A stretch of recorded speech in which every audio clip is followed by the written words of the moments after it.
Hey everyone, Josh here. So today we're doing a video on my wife's 04 TDI. Complaint is massively underpowered, so it won't do 60 kilometers an hour, which speed limits are 80, so that's a big deal. I was kind of thinking she was over exaggerating it, but took her out for a quick drive and she's definitely not. I can definitely beat it in a foot race. It is terrible. So finally got this thing running good. A couple months ago it had a vacuum leak at the brake booster, so turbo wasn't boosting.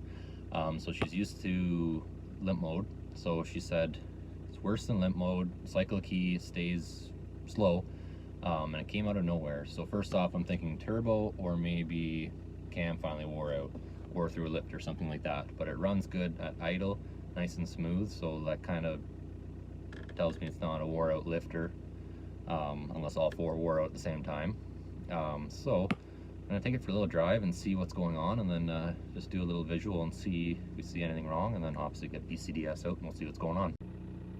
So I usually take this to back roads to test it, but I'm not gonna drive this thing any more than I have to, so I'm just gonna go down Main Street, and I definitely don't have to worry about speeding.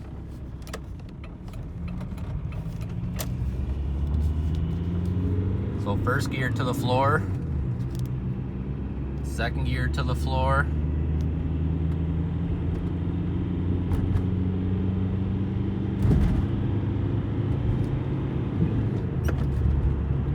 third gear to the floor,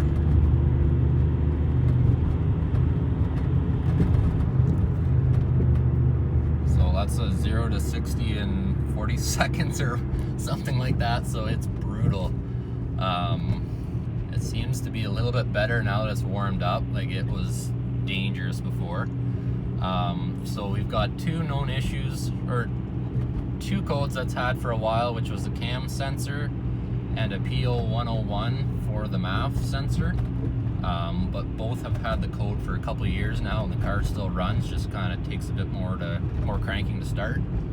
But yeah, so I'm gonna get home and kind of do it once over. All right, so we're working in the Sky Shop here tonight.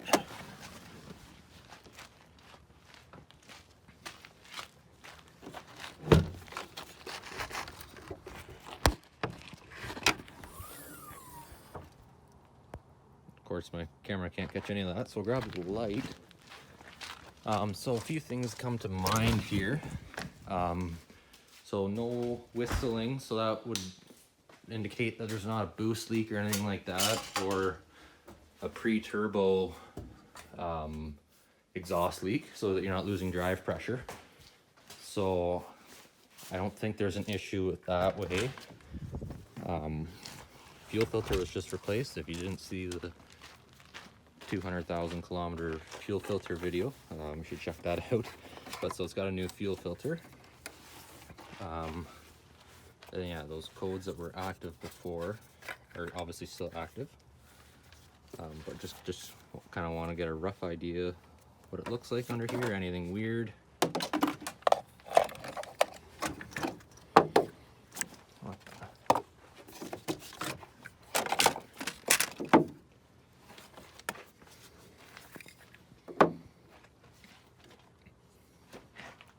There. So, like I said, there was no whistling, so I don't think either the turbo's not turboing or we have a fuel issue, but it seems really slow. So that's not great, but I don't think that's the issue. All the obvious stuff, everything doesn't look terrible. So yeah, I guess we'll check and see what the codes say. Okay, ran into some slight issues with VCDS and accidentally cleared them before getting the video. But so the codes were P2196, which is lambda sensor reading rich. The P0101, that was the MAF sensor implausible signal, which I've had forever. There's a glow plug code, and then a cam shaft position sensor code, which I've had forever as well. So I don't really care about the camshaft one. I don't care about the glow plug one, but this lambda running rich is an interesting one because it's no smoke. I forgot to include that during running it in. No smoke whatsoever. So I'm not sure why it's saying it's running rich, and the P0101's been here forever. So we're gonna go through VCDS.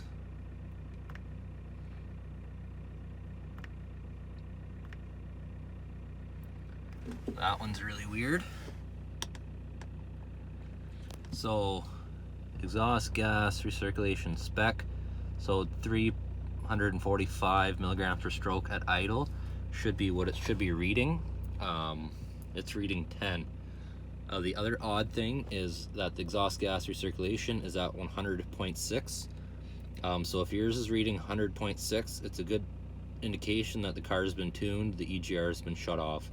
So if that's reading 100 all the time, this should be 400 to 450 at idle. So why it's reading 10, I have no idea. Give it a bit of rev. And goes to 0.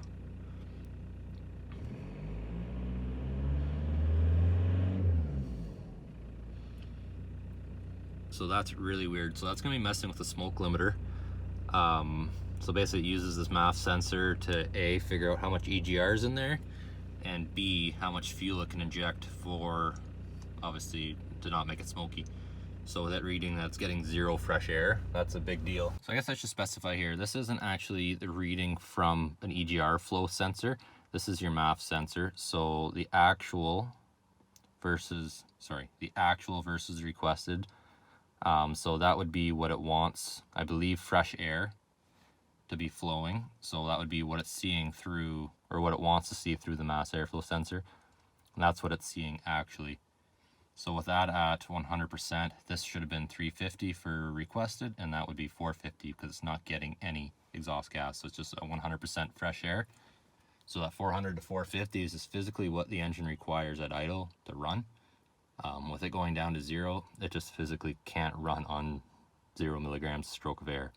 So that's a faulty mass airflow sensor, and I don't know why it's reading so low and going down to 0 when you rev it up. But I've got to use my mass airflow sensor. We'll throw on and see what it's reading. Okay, so it's really easy to change. So here's your mass airflow sensor. So you got your one plug off the back, which is a normal BEW style connector. If you push in towards the MAF, push on that little tab there, that should come off nice and easy. Spring clip, connector there, or screw there, and there's a screw on the back side as well. So if you're on a budget, the 2-liter naturally aspirated gas engines in the Mark IVs use the same MAF or similar, but they work in TDIs. So you'll find 2 liters usually end up at the scrapyard a lot more often than TDIs. They've also got less mileage on the MAF. So I don't know where these are out of, but I've got 2 of them, so hopefully one works. So I'm gonna swap this off camera. Okay, so here's a new mass airflow sensor in. It's reading a little sporadic, but as I rev it up, see mass airflow reading goes up. I don't want to rev it too much because it's kind of getting late. I don't want to piss off all my neighbors, so I'll maybe go to the road and see if it clears up. But yeah, that's looking a lot better than what it was before. Okay, so this one I'm not going to film out on the main road. Back to my testing road. So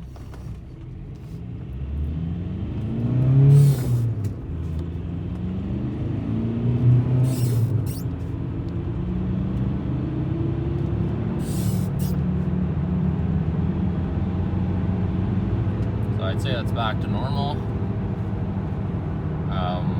Running pretty good as far as the MAF reading.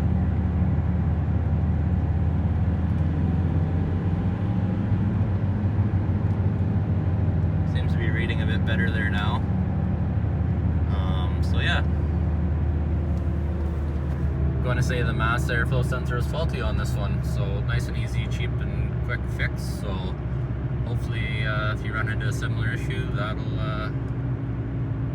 I guess point you in the right direction. So thanks for watching.